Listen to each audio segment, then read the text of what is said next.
السلام علیکم ورحمۃ اللہ وبرکاتہ۔ دوستو کیسے آپ؟ امید ہے کہ آپ خیریت سے ہوں گے۔ آج ہم آپ کو شیر اور کتے کے ایک سبق آموز واقعہ سنانا چاہتے ہیں، اور یہ واقعہ ہمارے لیے ایک بہترین سبق ہے۔ کم سے کم ہم کو اس واقعے سے کچھ نہ کچھ حاصل کرنا چاہیے۔ ایک بار چیتا اور کتا آپس میں باتیں کرنے لگے تو چیتے نے کہا، تم نے انسانوں کو کیسے پایا؟ کتے نے جواب دیا، جب انسانوں میں کسی کو حقیر سمجھا جاتا ہے تو اسے کتا کہا جاتا ہے۔ چیتا، کیا تم نے ان کے بچوں کو کھایا؟ کتا، نہیں، کبھی نہیں کھایا۔ چیتا، کیا تم نے انہیں دھوکہ دیا ہے؟ چیتا، نہیں، ہم نے اس کو دھوکہ بھی نہیں دیا۔ چیتا، کیا تم نے ان کے مویشی مارے؟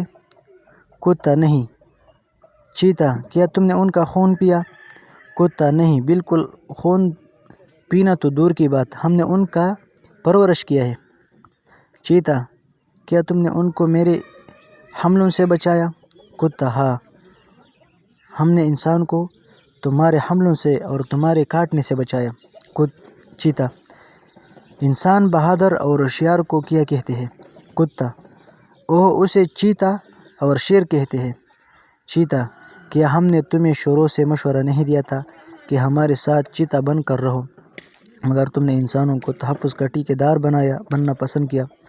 میں ان کے بچوں اور میشوں کو مارتا ہوں، ان کا خون پیتا ہوں، ان کے وسائل اور محنت کھا جاتا ہوں۔ اس کے باوجود نہ صرف وہ مجھ سے ڈرتے ہیں بلکہ اپنے ہیروز کو بھی یہ بات بتاتے ہیں کہ آپ چیتے کی طرح بن جاؤ، آپ شیر کی طرح بن جاؤ۔ تمہیں یہ سیکھنا چاہیے کہ انسان اپنی جلادوں کے سامنے سر تسلیم خم کر لیتی ہے اور اپنے وفادار اور ہمدردوں کی توہین کرتے ہیں۔ لہٰذا آپ ان کی وفادار ہے، آپ کی توہین کرتے ہیں، اور ہم ان کی وفادار نہیں ہیں، لہٰذا ہمارا شرافت ان میں ابھی بھی موجود ہے۔ لہٰذا انسان ہمیشہ غلط سوچتا ہے، صحیح سوچ اس میں کبھی بھی نہیں ہے۔ لہٰذا سب دوست یہ سن کر آگے بھی شیئر کرے اور ہمارا چینل ضرور سبسکرائب کرے تاکہ آپ کو بہت بہترین سبق آموز ویڈیو مل جائے۔ انشاءاللہ اس کے بعد ایک اور بہترین واقعہ ہم آپ کو بھی بتائیں گے۔ والسلام۔